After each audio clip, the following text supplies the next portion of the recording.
Rest ye merry gentlemen, let nothing you dismay. Remember Christ our Savior was born on Christmas Day to save us all from Satan's power when we were gone astray. Oh, tidings of comfort and joy, comfort and joy, tidings of comfort and joy. Every year I read about people who writing their most unforgettable Christmas. I'd like to tell you about my most unforgettable Christmas. It's unforgettable because it seems to me for a thing to be forgotten, it needs to have happened. And this Christmas never did. And therein lies a tale, as they say.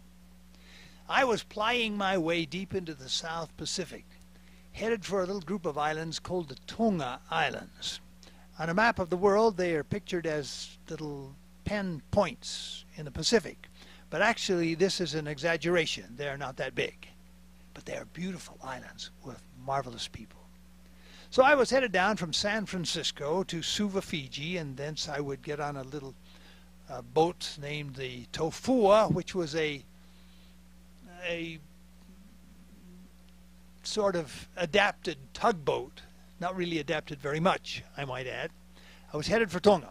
Now this little workhorse and its sister ship came to Tonga twice a month, and that was about the only connection they had with the outside world in those long ago days. So I was sitting there Christmas Eve, and I was not really homesick. I was too early out on my great adventure to get homesick, but I thought, it is Christmas Eve. I should do something. I don't know what tomorrow is going to bring. And so I thought I would go open my present. So I went inside, down to inside the ship where my tiny bunk was, and climbed up on there. It wasn't exactly a Christmas atmosphere, you might say. The propeller noise and the engine and the diesel fumes and the ship bouncing back and forth on those great rollers that come out of the South Pacific. But it was kind of fun.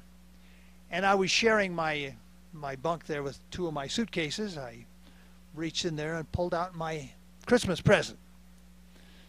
This present I had received from my panting mother. She came running back. We were at the Ogden train station, Ogden, Utah. I was about to board the train to San Francisco when my mother realized I would be gone over Christmas and 2 more. She couldn't bear the thought of one of her children not having a Christmas present. And so she ran off somewhere and came back with this present, gave it to me. Now, my brother and I are pretty good over the years at the kind of going under the Christmas tree and finding the presents, squeezing them, shaking them. We pretty well knew what was in most of them. But this one was a no-brainer. You shook it. It was a long box. You shook up and down. The only question would be, what would be the picture on this jigsaw puzzle that she had given me? Oh, it was obvious. But not so obvious was that the thing died somewhere between Hawaii and Fiji, and then waiting for the tofu a few days. It stopped shaking. Nothing in there. I thought, I guess it wasn't a jigsaw puzzle. What was it? Could it have been an ant farm where they all suffocated, or maybe it was a box of Mexican jumping beans that finally got exhausted and died, or maybe it's just a starved-to-death rattlesnake. Only one way to find out. Tear open the wrapper, open the box, and I pulled out the world's largest piece of peanut brittle. That damp ocean air had got in there and melted all those brittles all together till we had one monstrous all day and half the night sucker, I suppose. Well, it was good for a few laughs, and I sucked on it, had a good time. And then I kind of tossed around in my bunk until I fell off to sleep, not fell off the bunk, although that was a possibility. And in my sleep, the international dateline, like the Grinch, came in and stole my Christmas. When I woke up, it was the 26th of December. We were heading into Tonga, and it was Boxing Day. Now, anyone who has studied the British culture minutely would know that Boxing Day is the day when they go around and give little presents to those who have served them.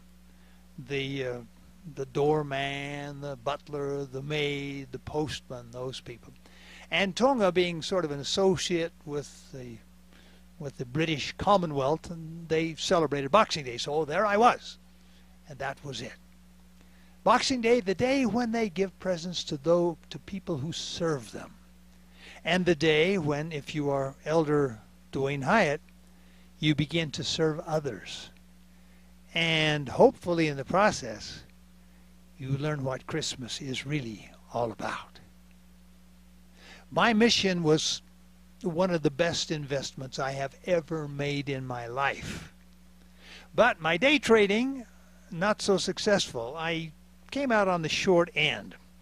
On the way down, I lost Christmas Day. On the way back, I got an extra Friday the 13th. Tidings of comfort and joy, comfort and joy. Oh, tidings of comfort and joy.